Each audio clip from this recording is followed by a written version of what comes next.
mais um dos nossos encontros nessa mostra de clássicos da ficção científica. E no dia de hoje nós vamos ver algo um pouquinho diferente, né, do que vimos em outras ocasiões. Vai ser uma abordagem do tema da ficção científica, mas por uma ótica, né, um pouco diferenciada, já que o diretor, né, do filme de hoje ele tem uma carreira muito mais ligada a questões sociais, né, que de repente não era um dos objetivos dele dirigir um filme de ficção científica, embora o filme que ele vai trabalhar, eu acho que tem muito a ver com a temática, quer dizer, de certa forma ele soube aproveitar a temática do filme para trabalhar questões que eram, né, a ele, né, relevantes. Né? Então é um filme um pouquinho diferente e, de certa forma, é um filme chamado The Damned, mas nos Estados Unidos eles acrescentaram o These Are the Damned. Bom, o próximo. Contexto histórico. De certa forma, as coisas meio se repetem em relação ao que nós vimos anteriormente. Se eu só fazer uma ressalva, infelizmente, né, o meu computador que estava ameaçando padecer de vez, ele resolveu não funcionar para hoje. Então, essa versão aqui que eu estou, né, é uma versão recuperada, então ela não tem tudo que eu queria ter colocado, mas eu acho que o principal está aqui. Talvez eu acrescente alguma outra coisa que faltou, que na versão definitiva, que eu não consegui retirar do meu computador, não está presente aqui. De certa forma, a questão da Guerra Fria e da paranoia comunista ainda continua, ainda persiste, principalmente em relação à carreira do diretor, né? Mas aqui o enfoque fica mais em relação à ameaça nuclear e à ideia da radioatividade. E talvez a gente poderia acrescentar algo a mais, que seria já um início dos movimentos de contracultura, de rebeldia, de contestação, né, do status quo, né, a contestação da realidade nos países capitalistas, já começa a se tornar presente. Esteticamente, também existem mudanças profundas, quer dizer, você tem, depois do pós-guerra, né, o neorrealismo italiano, e começam a surgir os cinemas novos. Em 58, né, você tem o Godard, o Truffaut, o Godard lançando, né, o Truffaut e os Incompreendidos, o Godard, né, em 58 lançando o Acossado. Então começava a surgir um questionamento sobre o modo de se fazer cinema, quer dizer, aquilo que era chamado de cinema clássico, que foi um cinema construído ao longo das décadas de 20, 30 e 40, né, que eram filmes feitos seguindo os moldes técnicos, estéticos dos grandes estúdios americanos, começa a ser questionado, né? E tudo isso está bem inserido na confecção do filme, né, e na própria participação do diretor. Próximo. O filme é produzido na Inglaterra pela Hammer Films. A Hammer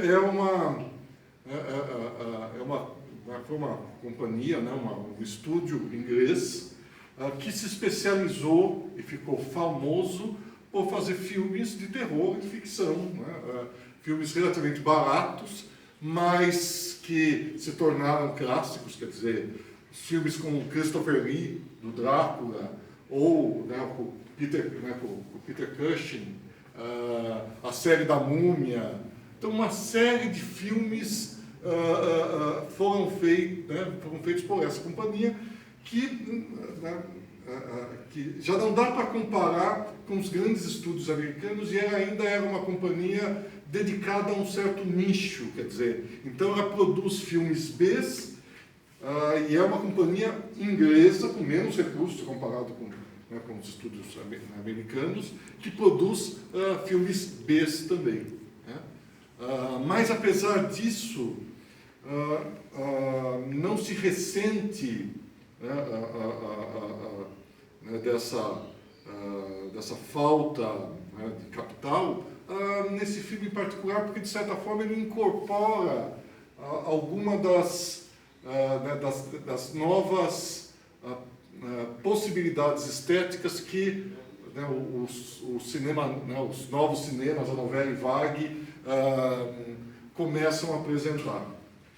Nós vamos discutir isso um pouco mais à frente. Então, o diretor Joseph Losey, que trabalhou durante muito tempo na Inglaterra, quer dizer, ele está bem ligado ao cinema inglês, mas ele é norte-americano. E a carreira dele, de certa forma, foi influenciada muito por essa paranoia comunista que surge na década de 50 nos Estados Unidos. Surge a figura do senador McCarthy, que vai instaurar o macartismo. E o macartismo começa uma grande caça às bruxas dentro da produção artística, principalmente o cinema, porque sempre se considerou o cinema vital na propagação da cultura americana, dos ideais americanos, e você ter realizadores, atores, roteiristas, técnicos que flertavam com as ideias comunistas ou socialistas dentro dessa indústria, era inadmissível naquele momento em que a Guerra Fria estava vivendo o seu auge. Então, o senador McCarthy institui um comitê dentro do Senado americano que começa a interrogar vários realizadores, cineastas, que suspeitavam-se que tinham simpatias pelo socialismo ou pelo comunismo. Alguns eram muito claros nessa opção, porque participavam do Partido Comunista dos Estados Unidos ou escreviam em jornais. E, no primeiro momento, essas pessoas são convidadas a dar um depoimento e, dentro dessa comissão, se elas se recusam a delatar outros, pessoas ligadas dentro do cinema que têm essas ideias socialistas, elas podiam ser presas, no primeiro momento, e se elas não fossem presas, ou depois que elas... porque o período de prisão não era tão grande, mas depois que elas fossem libertadas, existia uma ameaça velada a todos, a indústria cinematográfica, de não mais contratar esses nomes. Então, vários cineastas que foram acusados de terem uma orientação socialista, de repente perderam seus empregos, não conseguiam mais trabalhar. Recentemente, no ano passado, que acho que é um filme que é mais fácil de ser visto, um filme chamado Trumbo, fala do roteirista Dalton Trumbo, que passou por um período tanto perseguido pelo macartismo e não conseguia vender nenhum dos roteiros dele. E ele já tinha sido premiado pelo Oscar de melhor roteiro. Tanto que ele acabou adotando um pseudônimo e usava o Testa de Ferro. Testa de Ferro era você, de repente, entregava o seu roteiro para uma outra pessoa que dizia que o roteiro era dela e vendia esse roteiro e depois as pessoas compartilhavam o dinheiro.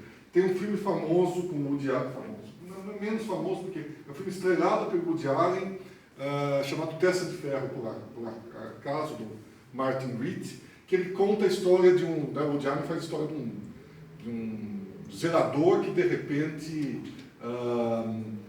assume ser testa de ferro de um grande roteirista perseguido pelo macartismo. E o Joseph Russell aconteceu isso. Né? Ele, então, sai dos Estados Unidos e vai para a Inglaterra tentar continuar a carreira dele.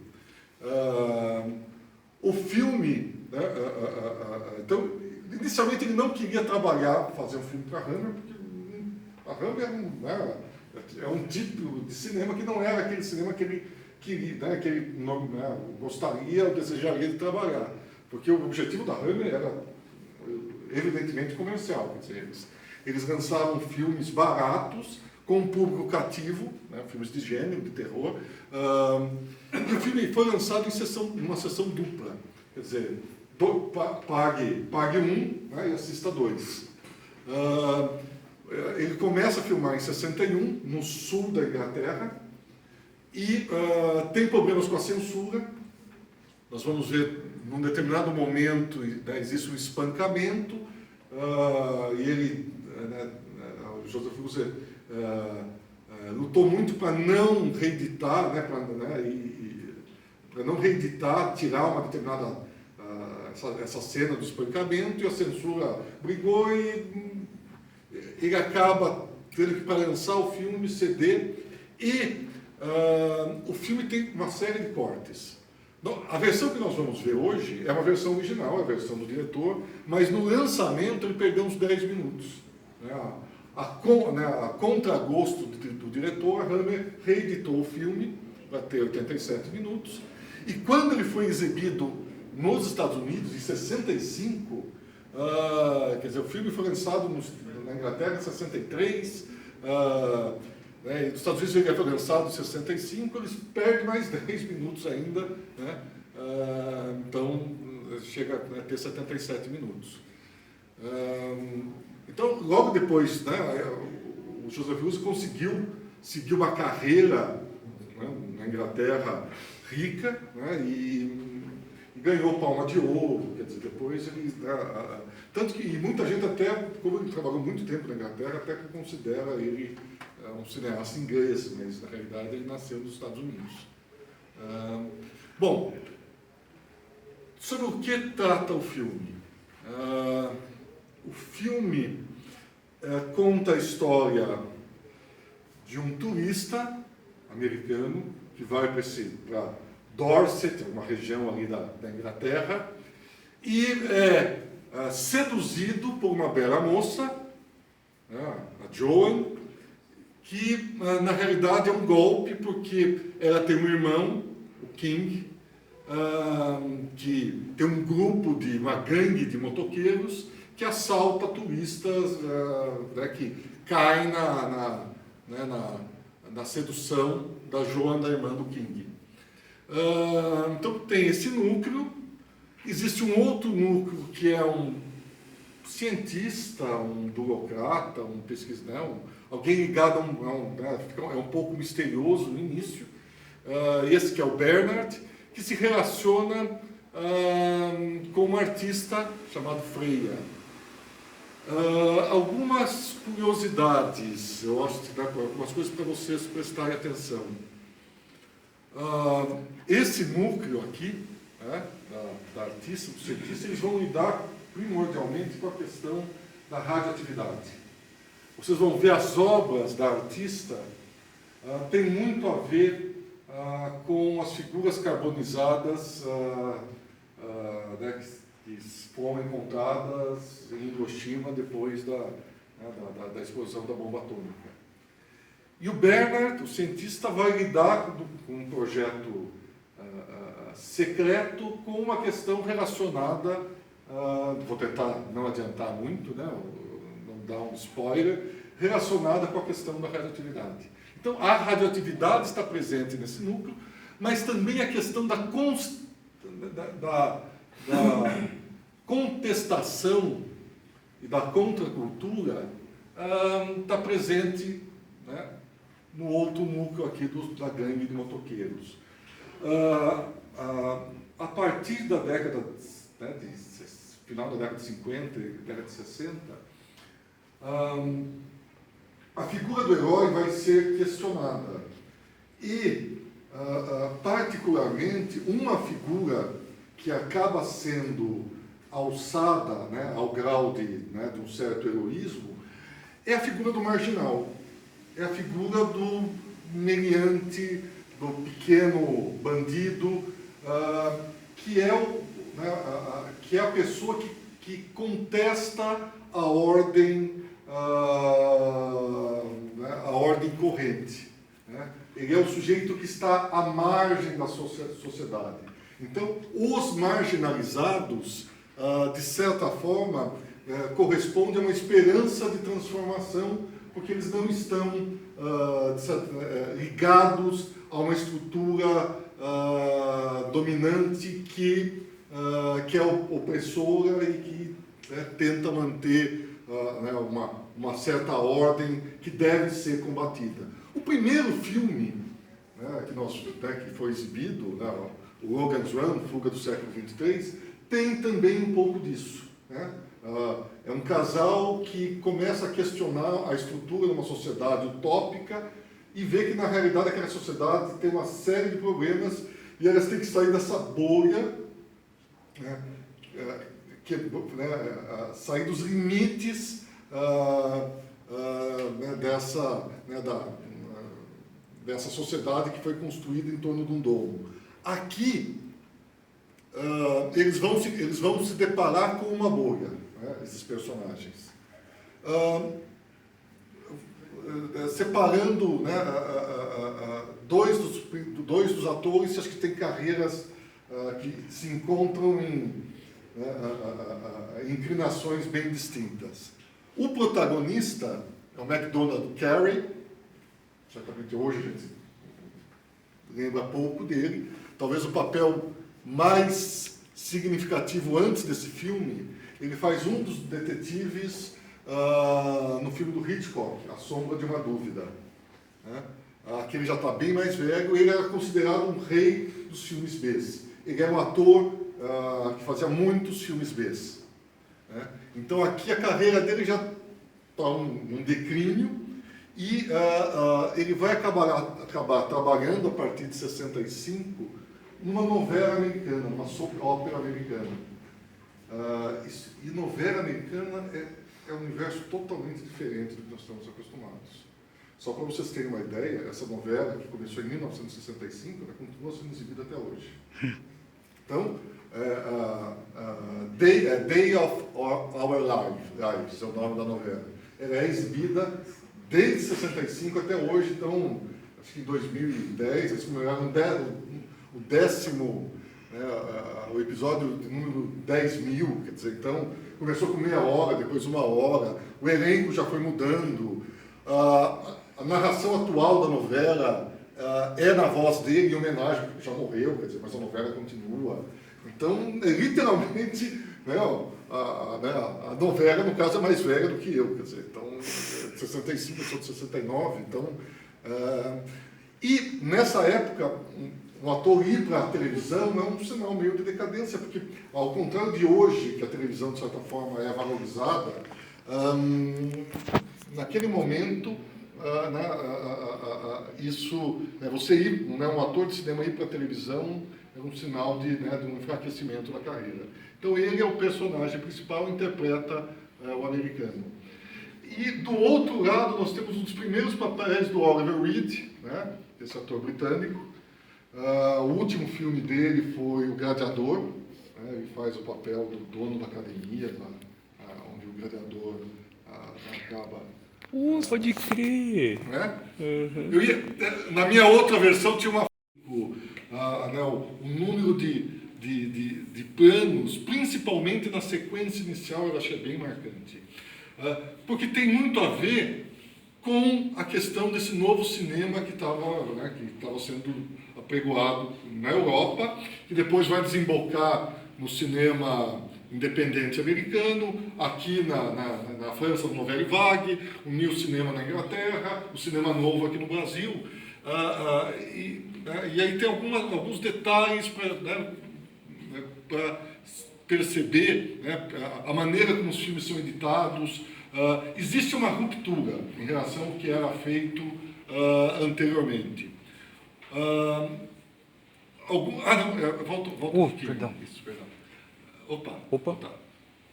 Aqui. Algo para se perceberem, né, para vocês perceberem. No momento que é apresentada a gangue, tem uma referência a respeito dessa tradição britânica de reis e rainhas, né, o lugar onde eles estão, a total falta de respeito em relação aos símbolos de uma monarquia. Então, nós estamos falando de um diretor e de um filme e de uma época em que se contestava muito os padrões vigentes de comportamento. Então, esses jovens, e outros filmes tem os filmes chamados Selvagem, com Marlon Brando, essa ideia da gangue, que mais do que, num primeiro momento, eles parecem ser principalmente contraventores, mas mais do que isso, o contraventor está associado à ideia do sujeito que está querendo romper uma estrutura claudicante, uma estrutura que merece ser reavaliada. Então, eles são elementos de transformação, eles são os oprimidos que resolvem se opor contra os opressores. Visualmente, tem algo interessante, se vocês prestarem atenção. O King, o Oliver Reed, é o chefe da gangue, e ele se veste de uma maneira muito diferente, né? Nós podemos analisar isso de duas formas. Quer dizer, uma é uma maneira de você destacar, quer dizer, você precisa, dentro daquele bloco, você tem que destacar que ele é o chefe, que ele é o personagem principal ali. Agora, e mais também, da maneira como ele resolve as coisas, da maneira como ele se comporta, embora ele esteja associado a um grupo que questiona o novo, ele está vestido como velho. Né? Ele é um sujeito que usa o guarda-chuva como uma bengala, né? Está com um terninho tweed. A figura dele está um pouco associada também à maneira, né, da velha ordem resolver as coisas. Né? Então, visualmente, né, preste atenção na maneira como as imagens e os símbolos da monarquia, né, e do passado estão presentes. Outra característica que é fundamental nesses filmes da década de 60 que estão influenciados pelos cinemas novos: gravação na rua. Se a gente for pensar, os filmes anteriores é tudo estúdio. O estúdio é mais conveniente para você controlar, principalmente em filmes que exigem uma alta dose de fantasia e de construir um universo particular. Aqui não. Aqui é filmado na rua, né? Que era uma das grandes novidades, né, do acossado do Godard. Quer dizer, as câmeras ficavam portáteis, então você podia não filmar num estúdio, né, filmar na própria, né, na própria cidade, né, e usar esse frescor que não era algo comum em filmes dos grandes estúdios americanos. Então, também nessa primeira, né, no filme em geral, tem sempre que possível, ele é filmado nas locações, né? O que dá uma certa, né, um certo ar inovador, né, em relação ao que se normalmente fazia antes da década de 60. Agora sim, próximo. Em relação ao paradigma do Street Field, as coisas aqui, né, uma coisa que eu tenho mostrado em todos os filmes, aqui é menos... se preocupe em fazer cinema de uma maneira diferente, mas que vai fazer, né, um filme dentro de uma produtora que é extremamente conservadora. Então o filme foge um pouco. Além do mais, é um filme, por ser um filme B, que passou por tem uma série de limitações, E é um filme que foi um pouco mutilado pela intervenção do estúdio. Mas é possível a gente perceber algumas dessas estruturas. E esse próprio paradigma do City Field começa a ser questionado. Tem uma frase famosa do Godard que perguntam, que falam para ele, o jornalista pergunta para o Godard: pô, mas peraí, Godard, os seus filmes às vezes são, sei lá, confusos, mas você não acha que todo filme tem que ter um início, um meio, um fim?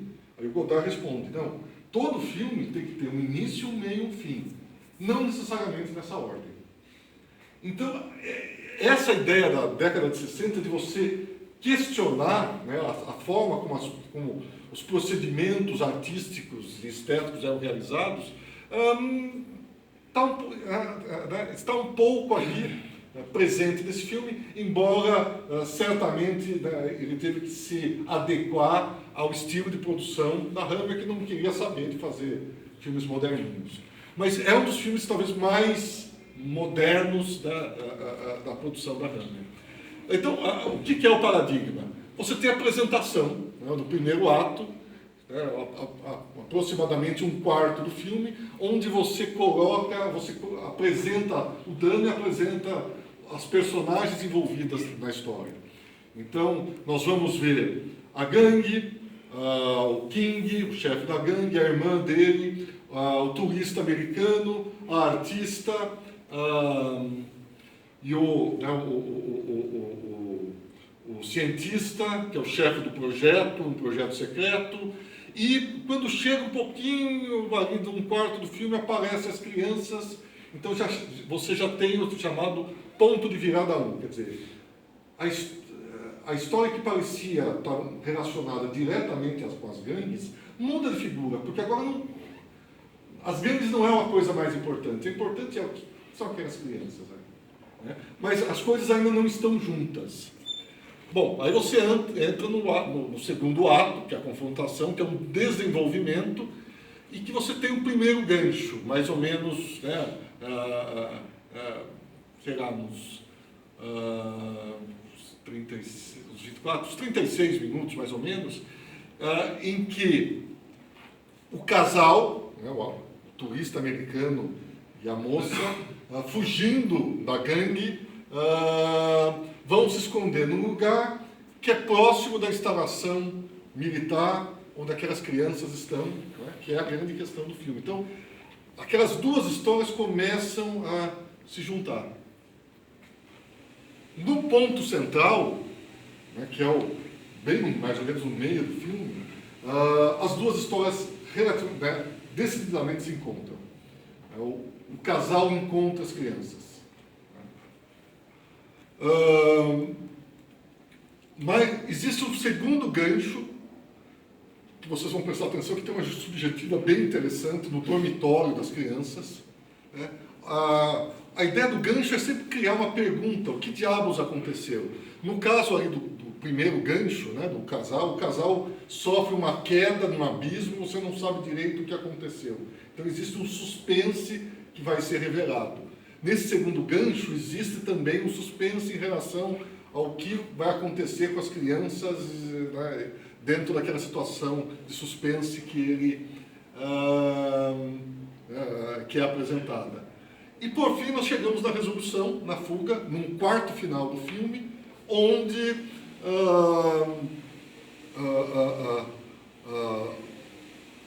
os personagens principais resolvem tomar uma atitude e resolver toda aquela situação. Então, se vão prestar atenção, a estrutura é mais ou menos essa. Próximo. Em relação às crianças, uma curiosidade, todas têm nome de reis e rainhas britânicos. Né? Tem uma presença da televisão o tempo todo, das crianças serem observadas, né? Lógico que isso faz parte do suspense que está embutido dentro do que são essas crianças. Né? Então, essa ideia do grande irmão, essa ideia da televisão invasiva, né? Está presente ali. A própria ideia da gangue de motoqueiros tem muito próxima à ideia, quer dizer, dizem que influenciou e é provável que sim, o Laranja Mecânica do Kubrick, né? Na década de 70.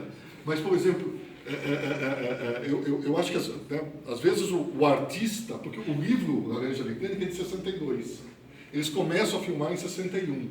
Então, é bem provável que a ideia da delinquência juvenil começa a ficar preocupante mais ou menos nessa época. Quer dizer, é a época que os jovens se rebelam contra, né, o padrão que norteia o comportamento na época. Então, começa a surgir essa preocupação com essas gangues, né? Então, esse filme que começa em 61 e é lançado em 63, já tem a questão das gangues. Por sua vez, o livro Laranja Mecânica é lançado em 62, e certamente essa ideia dessas gangues, né, que estão ali, né, no meio das cidades britânicas, certamente influenciou a Laranja Mecânica. Em relação ao final, eu acho que, né, essas duas figuras, do cientista e da artista, eles são amantes, eles têm uma relação, né? Arte e ciência tem uma imbricação, né? De certa forma, enquanto o artista tem a inspiração, né, o cientista ele tem um outro termo para dizer quando ele tira alguma coisa da cartola, mas de certa forma é uma inspiração também. Então, arte e ciência tem um diálogo íntimo. E esses personagens, de certa forma, retratam um pouco isso, e neste momento, no final do filme, a figura do cientista, e note, ele tem um paletozinho, segura uma bengala, que remete, né, em simetria à figura do King, que é um desordeiro, de certa forma. Né? O fato dele estar num nível acima estabelece uma relação de poder. Existe uma relação, né, na vertical aqui, em que um personagem está muito acima do outro. E isso tem muito a ver com o desfecho do filme. Né? Próximo. Bom, esse é o final, né? A última imagem. É uma das estátuas que a artista faz. E o final é extremamente impactante. Eu acho que, né, ao contrário dos outros filmes que nós vimos. Vocês vão pensar que existe já uma preocupação. Enquanto os outros filmes eram considerados filmes de divertimento, e pela análise que nós vimos, mesmo sendo considerados dentro dessa categoria de filmes de divertimento, eram filmes que traziam questões filosóficas, sociológicas, bem interessantes, né? Mas aqui nós vamos ver que nós estamos isso é mais evidente, que existe uma preocupação sociológica maior. A outra coisa que eu esqueci de falar, né, em relação ao personagem da moça, né, também está aí a questão da liberação feminina, da revolução sexual, né, e da parte do irmão dela, uma postura opressora, existe de certa forma uma relação meio esquisita entre eles, né? Então é algo interessante para ser observado ao longo do filme. E próximo, lembrando que 18 de novembro, semana que vem, é o Planeta dos Vampiros, né? Um filme do Mário Bava, e que tem uma curiosidade, né? Que a atriz brasileira, ai, deu branco. Desculpe. Ai, meu Deus. Bom, depois eu já lembro, né? Então, né, que ela fez os Cafajestes, ela faz o papel. Norma Bengel, isso. A Norma Bengel participa do Planeta dos Vampiros. O Mário Bava é considerado um dos grandes nomes da ficção e do terror não só da Itália, né, mas ele tem umas características muito particulares. Então, hoje, esse daqui não é a versão definitiva, a versão que eu consegui salvar, mas eu acho que eu lembrei de completar tudo que estava na versão definitiva. Então é isso aí. Milton, você pode só repetir uma fala que eu perdi no começo aqui, desculpa, gente, do diretor desse filme ser europeu, só aquele comecinho, assim, só essa fala. Então, não, é que o diretor do Bava, né, o Mario Bava, ele é um diretor italiano, extremamente relevante dentro dessa área, né, do cinema de ficção, do cinema de terror. Esse filme em particular né, tem o crédito de ter influenciado toda a série Aliens, né, então ele é um filme bem interessante, quer dizer, e visualmente o Mario Bava e os diretores italianos, eles têm uma maneira muito particular de lidar né, com o gênero do terror. Ao contrário, por exemplo, dos filmes americanos que tem um ar mais sombrio, esses filmes têm cores muito fortes, quer dizer, são filmes, eu acho que é uma abordagem bem distinta, muito característica, né, que eu acho que esse é um dos filmes mais representativos. Acho que é isso. Obrigado, então, Milton. Boa sessão para vocês. O filme tem 96 minutos e depois a gente abre para as discussões no final. E, ocasionalmente, eu vou chamar a atenção em cima de alguma... vou tentar falar o mínimo possível, mas em cima de algum momento... Cadê você? Que, de repente, para vocês prestarem um pouco atenção em cima de algum detalhe, eu vou fazer algum comentário. Por exemplo, existem algumas homenagens bem discretas no filme. O nome do americano, do protagonista, é Wells, né? Evidentemente H.G. Wells. O nome da artista é Freya, que é uma deusa nórdica. Um dos barcos, quer dizer, o barco do turista é chamado A Doce Vida. É uma evidente homenagem ao filme do Fellini. Então o filme tem algumas características, né, um pouco diferente, né, do que nós vimos em outros encontros, né? Não sei qual foi a impressão que vocês tiveram, quer dizer, qual foi a... Vocês já conheciam esse filme? Não. Não, né? É menos, menos famoso dentro da... Se fizer uma coletânea, né, de ficção científica, né, eu acho que talvez esse seja um dos filmes que poderia acabar escapando, porque ele tem uma estrutura diferente, quer dizer, a gente passa praticamente metade do filme, a ficção está escondida, ela está subterrânea ali, ela só toma forma na segunda parte, né? E a maneira como as coisas se resolvem, existe o tom crítico, né? O tom contestatório, acaba ficando no final, quer dizer, e a gente, e mesmo a definição se os cientistas e todos aqueles militares estão agindo ou não da maneira correta, quer dizer, as coisas são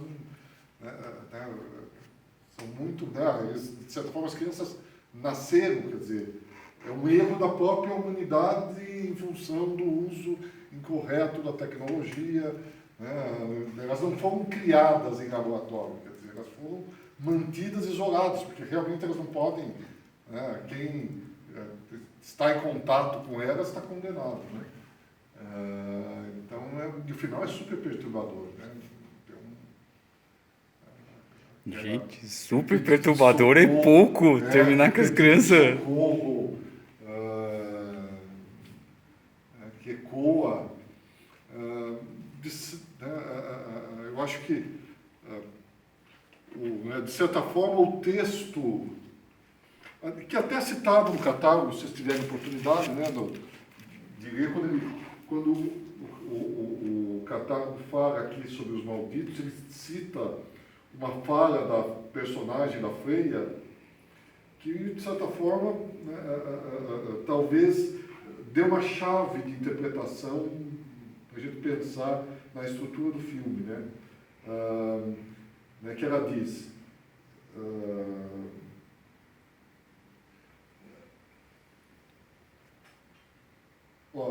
deixa eu ver, fala aqui, eu gosto de Uzi porque ele não gosta do mundo.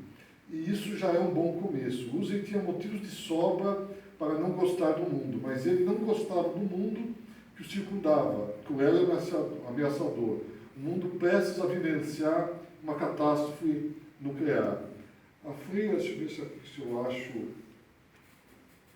em determinado momento, no início do filme, eu acho que ela comenta que ela simpatiza com o turista, porque, de certa forma, ele tem uma capacidade de se indignar. Quer dizer, mesmo sabendo que a situação não pode ser resolvida, né, o simples fato de você não aceitar, né, de certa forma, é uma postura, né, mesmo no final, quer dizer, nós não vemos o destino do casal, mas, evidentemente, eles vão morrer, quer dizer, eles estão... Né? Mas eles dão a volta, quer dizer, eles sabem que eles não vai adiantar nada, eles não vão conseguir salvar ninguém, mas eles, né, a última, né, gesto deles é em direção, né, assim como a artista que também sabe qual vai ser o destino dela e ela faz a opção, né, então o filme né, tem esse contexto que é bem particular, quer dizer, é bem típico da época, quer dizer, a sociedade passava por enormes transformações, questionamentos a respeito de como, construir uma sociedade melhor, e são coisas que não estão resolvidas até hoje, quer dizer, a discussão que a gente testemunha o tempo todo nas redes sociais entre a direita, a esquerda, começa nessa época, onde você se questionava né, de que modo você poderia construir uma sociedade mais justa, mais... De que ano é esse filme mesmo, Milton? 63. 63. Eles estavam há 18 anos, 19 da bomba atômica, né? Ainda eram algo recente. Mas aí já tinha passado a crise dos mísseis de Cuba. Tanto que o cientista fala, é inevitável, né? Ele dá um tom de fatalidade o tempo inteiro de que o mundo é... Nos Estados Unidos as pessoas estavam construindo abrigos nucleares, quer dizer, as pessoas tinham... ele passa bem esse ideia, assim, de todos os filmes de ficção que eu vi que representam essa época, esse passa o peso maior, principalmente com as crianças gritando no final, me deu a sensação assim de, não tem saída pra ninguém, porque mostra as gritando e mostra as outras pessoas da cidade, tipo, porque vamos pensar em 64, golpe aqui, quer dizer, sim. 68 é o ano é o ano do AI-5, mas é o ano das grandes revoluções, né, a grande revolução estudantil na Europa. Então, quer dizer, o mundo se questionava, qual era a melhor maneira de conduzir. E o filme carrega isso, quer dizer, né, o tempo todo. Dentro daquela tentativa de definir, né, a ficção científica, né, aquela ideia de você estar tangenciando as fronteiras, né, do conhecimento humano, aqui, né, ao contrário do primeiro filme que foi mostrado, em que as pessoas saem de um domo, aqui as pessoas externas entram, né, numa fronteira, às vezes invade uma fronteira de um conhecimento que está indomado, quer dizer, e ele aproveita para fazer uma série de reflexões sociais a respeito, né, do entorno, né, não só da Inglaterra, mas todo mundo que vivia nesse período. Quer dizer, então isso acho que, né, do ponto de vista do conteúdo. Do ponto de vista da forma, eu acho que o filme destoa de tudo que nós exibimos antes, exatamente por estar contaminado por essa nova maneira de se fazer cinema, né? Câmera na mão, né, uma montagem mais frenética. Por exemplo, a cena né, eu acho que uma das cenas mais interessantes, uma das sequências mais interessantes, a cena do ataque, em que você é extremamente picotado, você tem vários planos e você mal observa a violência que está ali, quer dizer, né, tudo é muito rápido e com enquadramentos né, pouco usuais, a predominância da filmagem em locação e não no estúdio. Quer dizer, você tem momentos que é bem... que, quando eles estão no barco, por exemplo, aí existe aquela técnica do back projection, quer dizer, o barco é filmado no estúdio e o fundo, aquele mar, é uma coisa que está projetada, quer dizer, então, provavelmente pela dificuldade de você filmar. Tanto que no final a cena do carro com ele fugindo não é back projection, né? Não. É a câmera, né? Porque eu achei muito legal. Sim, muito, nossa. É surpreendente para um filme que o orçamento dele é extremamente baixo. Então, 2 helicópteros. Não tem efeito especial nenhum, quer dizer, com exceção talvez da queda, um dublê que conduziu o carro caindo na ponte, né? Eu não devia morrer, eu chorei. O Reed, né? Morgan Reed, né? Eu não devia morrer no final, não. Então, mas então eu acho que isso é ele é um personagem interessante para a gente pensar. Quer dizer, qual é a relação dele, quer dizer... Milton, é ele aqui no Gladiador, né? Isso. É ele no Gladiador aí, né? Em cena do Gladiador. O Oliver Twist, né? Oliver Twist ele fez também. O Oliver Reed fez o Oliver Twist. Sim, é verdade. Ele fez o Oliver Twist, ele fez Tommy, que é a ópera rock do The Who.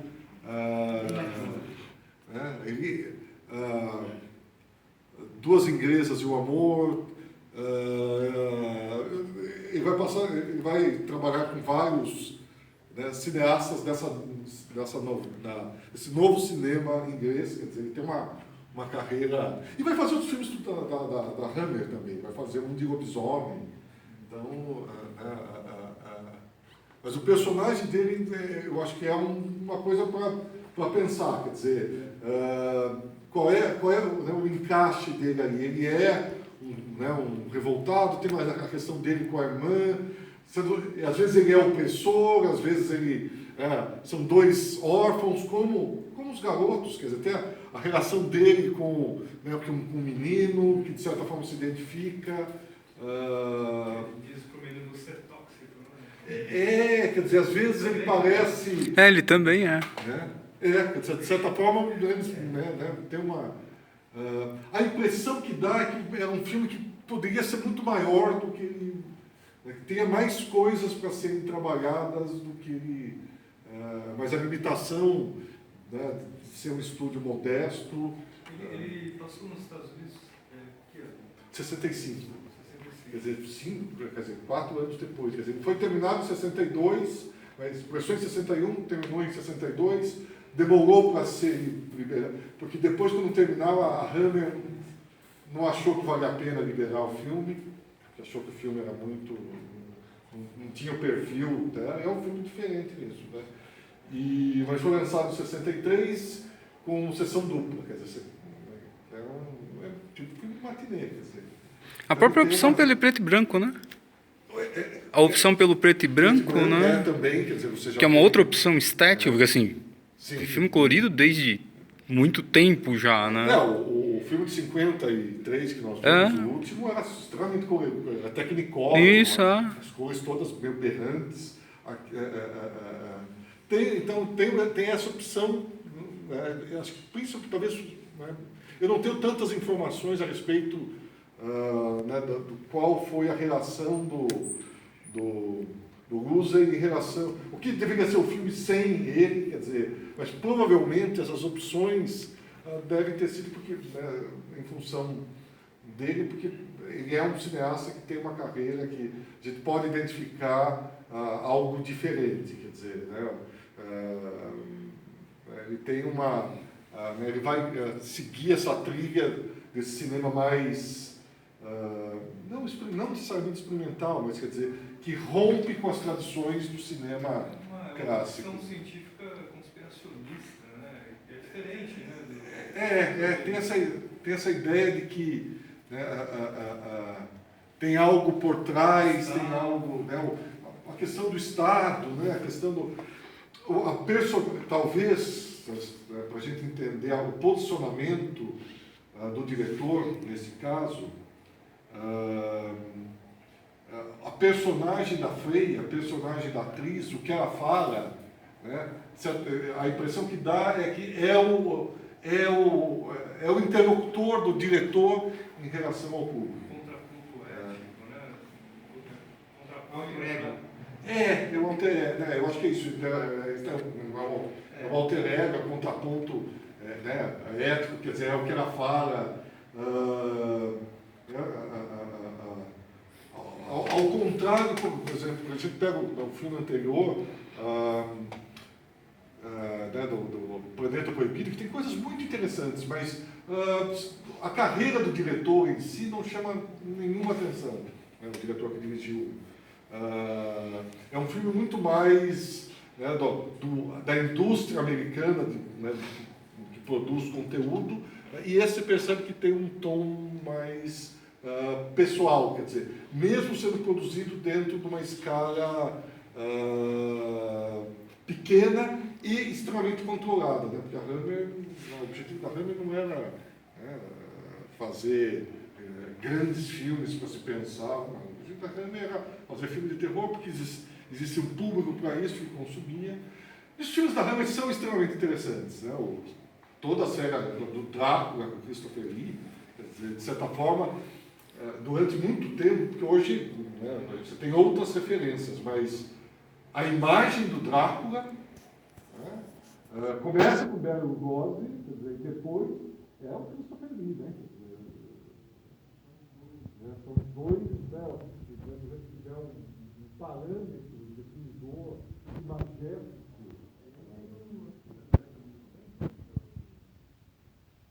Bram Stoker.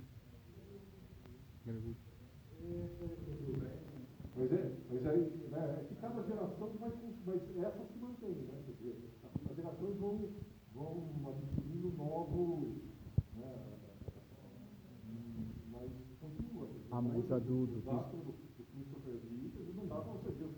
Talvez hoje as pessoas mais jovens nem Senhor dos Anéis.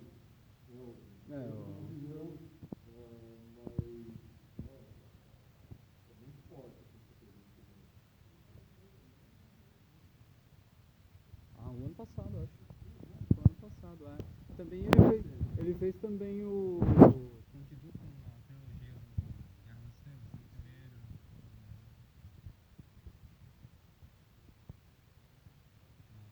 Não, mas o Drácula dele ainda é mais marcante até do que o do Gary Oldman.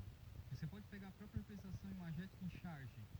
Você não vê uma charge que parece o Gary Oldman, você vê uma charge que parece o dele, aquela coisa mais dura, com ombro, com... não, e tem outra caracterização, né? É um Drácula mais... Sei lá, ele usa óculos escuros, espelhado, azul, uma coisa mais pop, né? A representação dele. Agora aquela capa, aquele cabelo colado pra trás, é só você ver a representação em charge. Né, que tinha o movimento das mãos. Né, Isso. Vai Mas eu acho que a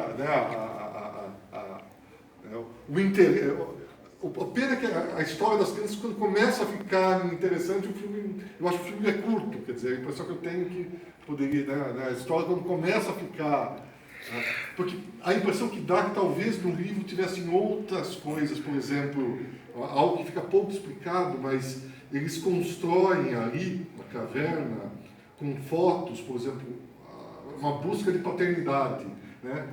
São fotos de pais, que lógico que não são os pais dele, mas provavelmente são objetos que caíram no mar e chegam até eles, e eles vão criando um santuário com possíveis pais, possíveis mães, quer dizer, a história dessas crianças é bem interessante. Então eu acho que o filme tem essa, eu acho que ele tem um frescor, ele sai um pouquinho Pode-se dizer que é uma renovação até do... Eu acho que não, porque não gerou, quer dizer, eu acho que ele é um ponto fora da curva, eu acho. Porque ele não vai gerar é lógico, embora provavelmente tenha influenciado o Kubrick, mas você não vai ter filmes que seguem essa... mesmo os filmes com criança, Aldeia dos Amaldiçoados, segue uma outra linha e menos... Mas teve uma cena no começo ali da gangue de motoqueiro, quando eles estavam na praia, que me lembrou muito o primeiro Mad Max. Me lembrou demais. Quando eu vi, eu falei, cara, Mad Max, isso total no começo, assim, foi, tem uma cena dos motoqueiros que é muito parecida com essa. E tem uma coisa que é meio zombeteira, essa típica dos jovens da década de 60, que é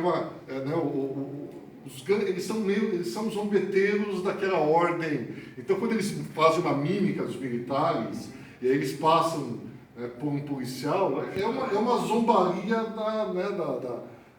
de toda aquela estrutura que tem um paralelo com aquilo que existe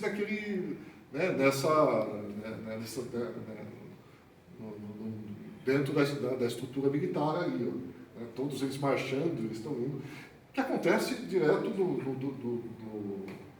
filme do Kubrick, né? Que eles, É verdade. Que é a nona, né? Eles subiram. Então, de certa forma tem a coisa da música. Então, também eu acho um filme, mas por exemplo, esse é um filme mais raro, né? Um filme, por exemplo, dos filmes da mostra. 6 filmes da mostra, esse é o único que eu não tinha assistido. Eu assisti essa semana. Então, para mim, foi uma surpresa agradável. Espero ter sido. Eu gostei porque ele não é monótono, como o anterior. Nada contra, né? Mas é mais corriquinho, mais sessão de pipoca. Porque o filme anterior é da década de 50, né? Então as coisas são mais... tem um ritmo, né? Eu acho que aqui tem um dinamismo. Que tem muito a ver com a estrutura, tem um pouco do cinema clássico. O cinema clássico...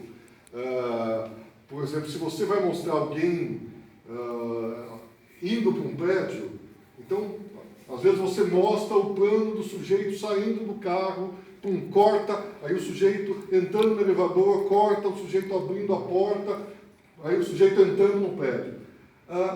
Na década de 60, essa preocupação em ser excessivamente didático é totalmente quebrada, quer dizer, uma ideia que era muito importante, né, para o cinema clássico, o cinema 30, 40, na década de 30, 40, 50, a ideia da continuidade, né, você não podia, a ideia da montagem invisível, quer dizer, um bom filme é um filme que você não percebia que existia montagem. Então aí, a continuidade é fundamental, quer dizer, você cortar de modo que as pessoas não percebam que houve um corte. Então, isso, um filme bem montado nessa época, é um filme que você não percebe que está editado. Na década de 60, com os cinemas novos, pelo contrário, a ideia, o corte aparece o tempo todo.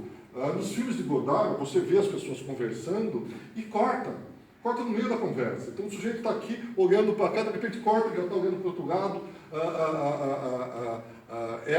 As regras que foram concebidas vão ser questionadas. a gente percebe isso principalmente naquela sequência do ataque, quer dizer, que é uma montagem extremamente radical. Se a gente for, né, imagine que um filme como o filme da semana retrasada pudesse ser feito dessa maneira. E tem as cenas externas, é interessante porque hoje é muito mais caro, né, fazer externas, né? Porque você tem que parar tudo, mas naquela época surgiram as primeiras câmeras com mola, e eram leves, então elas não gravavam som, mas você podia levar, quer dizer, uma câmera portátil, não eram os tambores que eles tinham. Então você chamava pouca atenção, né? Se você pega o filme do Godard, O Acossado, tem uma longa sequência que são os dois andando, que é o mocinho e a mocinha andando pela rua, e a câmera vai acompanhando. Então, essa ideia de que você pode filmar, que a cidade é seu estúdio, né? É muito diferente do cinema. Por exemplo, Hitchcock. Mas, por exemplo, Hitchcock, mesmo. E olha que o Hitchcock era um sujeito extremamente antenado, sempre estava inovando, mas sempre filmou em estúdio. Porque ele tinha um pouco de preguiça até, porque ele é um homem meio corpulento, assim, então ele gostava de. Tá tudo ali, então, tudo no estúdio, ele tem todo o controle. Então, esses jovens não, querem filmar na rua, quer dizer. Muda, né, nós estamos testemunhando uma mudança de uma estrutura, quer dizer, que vai desembocar no cinema. Nilson, só uma coisinha. Eu não entendo nada de cinema, mas olha lá, ó, preto e branco. É um Rembrandt. Escuro. Tem mais cor do que o Pinapur. Para esse gênero. A luz do A filme luz, é muito boa, né? Você pega aquela luz. Tudo, né?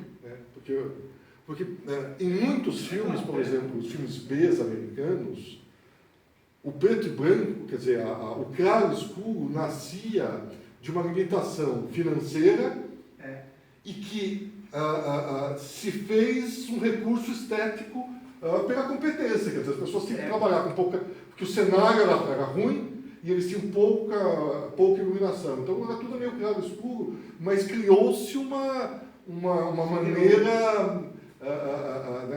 a limitação ela estimula a criatividade, ela não limita e aqui, quer dizer, é uma opção, né? Já podiam ter filmado. E os filmes da Hammer são super coloridos, né? São super... e aqui, quer dizer, o filme preto e branco, aliás, os filmes com pouco dinheiro, normalmente eles são extremamente coloridos, porque a qualidade da película que eles usam é pior. Né? Mas aqui se percebe que tem uma... Para quem entende, né? Visualmente o filme é muito interessante. Imagino que época do ano, né? Se fizeram aqui na Inglaterra mesmo, que é uma cidade litorânea. Isso, eles citam a mesma cidade. É ali em Dorset. Acho que talvez seja uma das partes mais próximas da França, do continente. Se você olhar, eu tinha na minha outra apresentação, tinha um mapinha porque é interessante, né? Então, inclusive aquele que aparece ali no fundo, parece que existe ainda aquele pub, né? Então, assim, provavelmente se visitarem a cidade, vocês vão ver onde essas coisas foram filmadas. E a figura da mulher, a figura feminina também é diferente, quer dizer, começa a ter uma certa a revolução sexual, né, a maneira como ela se comporta, a figura da artista, quer dizer, então é um mundo em transformação. Ela não é a mocinha que grita, né? Não. Ela não é a mocinha que grita. Corre de salto e anda de moto. Não, ele beija ela à força, no começo ela empurra e fala, não, mano, não é assim. Então você tem as coisas estão mudando, né? Mas o interessante é que muitas das coisas que estavam mudando naquela época ainda não mudaram. E a discussão continua, né? É verdade. E continua quente ainda, né? Eu acho que é isso. E lembrando que semana que vem o Bava também é um filme interessante. Não sei se é o melhor do Bava, mas é um filme interessante. Obrigado. Nada. Alguém gostaria de fazer algum outro? Milton? Então é isso, agradeço a todos, né?